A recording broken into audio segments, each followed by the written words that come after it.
எல்லாருக்கும் வணக்கம். Welcome to Darsha's kitchen. இன்றைக்கி நம்ம சேனலில் சோமாஸ் ரெசிபி தாங்க பார்க்க போகிறோம்.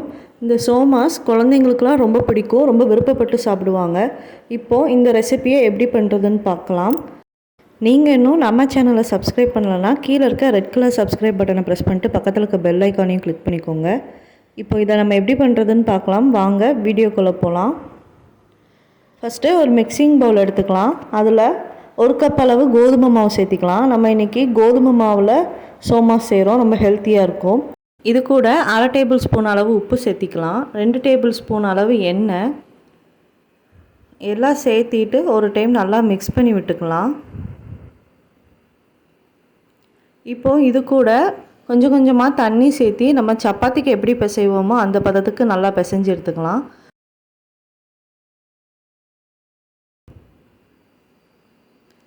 இப்போ மாவு நல்லா பிசைஞ்சு எடுத்தாச்சு. இதை கொஞ்ச நேரம் ஊற வைக்கலாம். இதுக்கு மேலே கொஞ்சம் ஆயில் அப்ளை பண்ணிக்கலாம். இந்த மாவு ஊறுற டைமில் நம்ம ஸ்டஃபிங் சோமாஸுக்குள்ளே வைக்கிற ஸ்டஃபிங்கை நம்ம ரெடி பண்ணிட்டு வந்துடலாம். இப்போ ஒரு பேன் எடுத்துக்கலாம். அதில் 1/2 கப்பு பொட்டுக்கடலையை சேர்த்துக்கலாம்.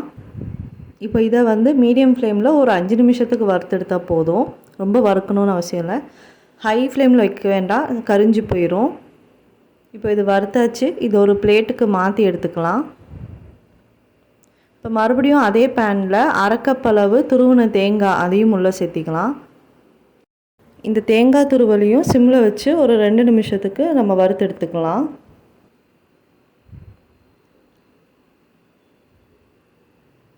இப்போ இது இருக்கட்டும். இப்போ ஒரு மிக்ஸி ஜார் எடுத்துக்கலாம். அதில் நம்ம வறுத்து வச்ச பொட்டுக்கடலையை உள்ளே சேர்த்திட்டு இதை நல்லா அரைச்சி எடுத்துக்கலாம். ரொம்ப பவுடராக அரைச்சி எடுக்கணும்னு அவசியம் இல்லை. லைட்டாக பரப்பரன்னு இருந்தாலே நல்லாயிருக்கும். இந்த அளவுக்கு பரப்பரன்னு அரைச்சி எடுத்துக்கலாம். இப்போ ஒரு மிக்சிங் பவுலில் நம்ம அரைச்சி எடுத்த பொட்டுக்கடலை பவுடரை உள்ளே சேர்த்திக்கலாம். அது கூட நம்ம வறுத்து எடுத்து வச்சுருக்க 1/2 கப்பு தேங்காய் துருவல் அதையும் சேர்த்திக்கலாம். இனிப்புக்கு 1/2 கப்புலேருந்து 3/4 கப் அளவு சர்க்கரை சேர்த்திக்கலாம். உங்களுக்கு எவ்வளோ ஸ்வீட் வேணுமோ அதுக்கேற்ற மாதிரி நீங்கள் சேர்த்திக்கலாம். வாசனைக்காக கொஞ்சோண்டு ஏலக்காய் தூள் அதையும் சேர்த்திக்கலாம். இப்போ இது எல்லாத்தையும் ஒரு டைம் நல்லா மிக்ஸ் பண்ணி விட்டுக்கலாம். அவ்வளோதான், நம்மளோட ஸ்டஃபிங் ரெடி ஆகிடுச்சு. இப்போ மாவு நல்லா ஊறிடுச்சு. இதிலேருந்து சின்ன சின்ன உருண்டைகளாக நம்ம எடுத்து வச்சுக்கலாம். இப்போது அதுலேருந்து ஒரு சின்ன உருண்டை எடுத்து நம்ம இந்த மாதிரி மெலிசாக நம்ம உருட்டி எடுத்துக்கலாம்.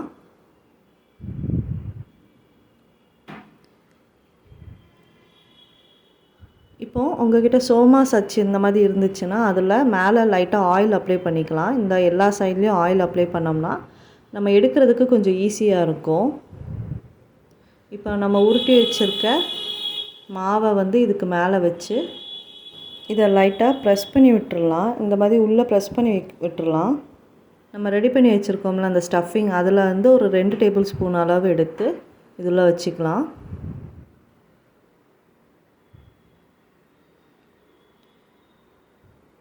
இப்போ இதை நல்லா க்ளோஸ் பண்ணி நல்லா இறுத்தி ப்ரெஸ் பண்ணி எடுத்துகிட்டு மீதி இருக்க மாவை வெளியில் எடுத்துடலாம். இப்போது இதை வெளியில் எடுத்து பார்க்கலாம். நல்லா ஷேப்பாக வந்துருச்சு. இந்த மாதிரி எல்லாம் செஞ்சு எடுத்து வச்சுக்கலாம். இப்போது உங்கள்கிட்ட சோமாஸ் பண்ணுற அச்சு இல்லைன்னா மாவை இந்த மாதிரி மறுபடியும் உருட்டி எடுத்துக்கலாம். உருட்டி எடுத்துகிட்டு இதுக்குள்ளே நம்ம ரெடி பண்ணி வச்சுருக்க ஸ்டஃபிங்கை உள்ளே வச்சுக்கலாம். இந்த மாதிரி 2 டேபிள் ஸ்பூன் அளவு ஸ்டஃபிங் வச்சுட்டு இதை இப்படி க்ளோஸ் பண்ணிவிட்டு ஒரு ஃபோர்க்கு வச்சு நம்ம அதில் சைடில் ப்ரெஸ் பண்ணோம்னா போதும். இந்த மாதிரி ரெடி ஆயிரும். அவ்வளோதான், இதுவும் ரெடி ஆகிடுச்சு. இப்போது ஒரு கடாயில் எண்ணெய் சூடு பண்ணிக்கலாம். எண்ணெய் சூடான உடனே நம்ம ரெடி பண்ணி வச்சுருக்க சோமாஸை இது உள்ளே சேர்த்திக்கலாம். இதை சேர்த்திட்டு இது ஒரு மீடியம் ஃப்ளேமில் வச்சு நல்லா பொன்னிறம் வர வரைக்கும் நம்ம நல்லா பொரிச்சு எடுத்துடலாம்.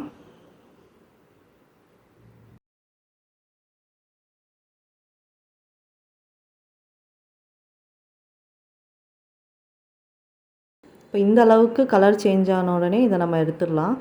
இந்த மாதிரி மீதி இருக்கிறதையும் நம்ம பொரிச்சு எடுத்துடலாம்.